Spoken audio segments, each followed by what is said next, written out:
All right, hi, I'm Chef Dennis, and we are at the McLeod House in Inverness, Florida. Now, I'm here with Chef Michael, and Chef Michael, what is your last name? Why don't you tell me? Kulow. Kulow. And how long have you been at the McLeod House? I've had the McLeod House now for 6 years. 6 years. Yeah. And did you change the menu when you came? Well, actually, it had been 4 restaurants before I got here. I'd actually decided to open a restaurant as a, I don't know, gift to myself, my retirement restaurant, so to speak. Yeah. And I'd asked the Board of Health to find me one that was going to be highly negotiable. Okay. And so they'd been in and out of business so much that I came in, we started doing our thing. We're a little different for Citrus County. I think there's one other restaurant in the area that really does kind of what we do in the sense of having chili and sea bass and filet mignons and, you know, the type of stuff we do. So, but it worked, you know. Wow. We're here 6 years later.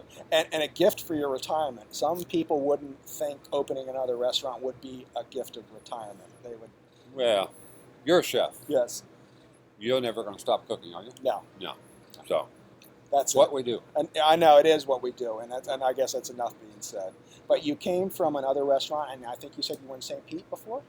Well, I'd owned another restaurant in St. Pete. Okay. I actually came mostly from the hotel business. I came out of the Hyatts and Marriott's, and I worked for a company called Continental Companies out of Miami. Right. Had the Pier House in Key West, Florida. And that was probably, the Pier House in Key West, Florida was probably the highlight of my career in many ways. So it was high-end food, biggest budget I could possibly have. I could have whatever I want from anywhere in the country. Nothing held me back. It was nice. Yeah, those are good times. A lot of other responsibilities usually come with that, though. It's like it's like the golden goose. They just don't hand you money because they like you. Yeah, it's you know, it's 6 a.m. until midnight, but you know, it's all right. But in our younger days, it's something we can do and look back upon. But it sounds like you've got yourself a nice operation here.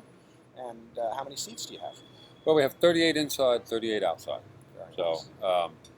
For dinner, it's almost always inside. Weather here is okay, but you know, there's always something. It's rains or bugs, whatever it may be.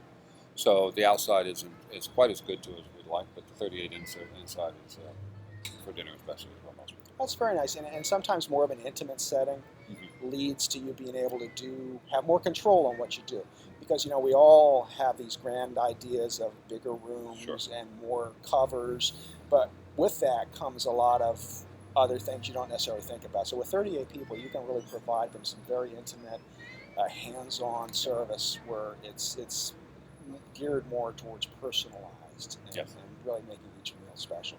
Yeah. And that's changed with us over the years. We started off, you know, we're basically triple what we started with. So we're kind of at our max at this point. Not a lot further we can go unless we rebuild. Probably won't do that. Yeah. We like what we do. We'll stay right where we're at and enjoy it. I can see that, and you know, you've got a nice town. Inverness is a good size. It's got a little bit of a main street. It's got a homey feel to it, and it sure beats the heck out of a big city life. You know, there's a lot to be said for some going in every now and then, but for actually working and spending most of your time, this would be the place to do it. You know, I came here for a parade in downtown Inverness to watch my son in a parade, and I sat there having my coffee at a local place down here. And it was actually that day where I said, boy, what a nice place to open a restaurant.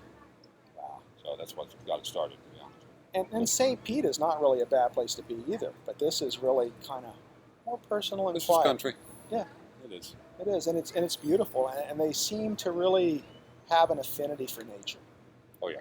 You know, I've been spending time on the water and spending time on the trails. I went and saw the manatees today. So all this is in Citrus County, and honestly, I had never really thought much about Citrus County up until I got invited to come up here and see it. So. Yeah, me too. 13 years ago. But yeah. So, you know, it's amazing. More people don't know about it, and you would think that more Floridians would find out about this and come visit. So I'm looking forward to dinner with you tonight. What are you cooking up? Anything off the menu tonight? Well, tonight our features are chili and sea bass and a veal piccata, veal and shrimp piccata, actually. So, very nice. Both loved items here. The sea bass is probably our hottest item. I put that on the menu about 3 years ago, and now if I'm without it, we're in trouble. Yeah. Don't you love how that happens? Oh, yeah. You find a good special, then you have a hard time getting it off the menu because everybody comes in for it. Yeah. If it's not broke, don't fix it. No, we leave it alone. All right. We have the same menu for 6 years now. Well, there's nothing wrong with that as long as you interject a few specials here and Sure. there and change some of your side dishes. And it's all about comfort. And people find comfort in coming back and knowing they can get that same veal piccata or that same sea bass. It's we eat because we come to places because we feel a connection.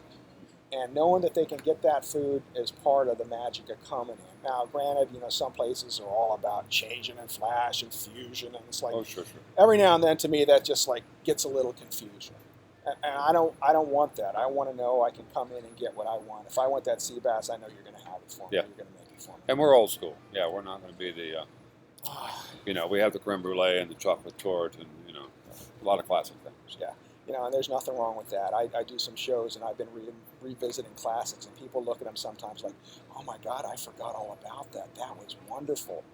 Why don't we do more of those? And classics do have their place, and I'm thinking we may be old dogs, but we still know how to cook that food, and people still enjoy it. Yeah, sure. So there's no reason not to make it, and I'm looking forward to dinner tonight. Good. Well, thank you so much for the interview. Thanks for coming. Pleasure meeting you. Okay, Chef Mike.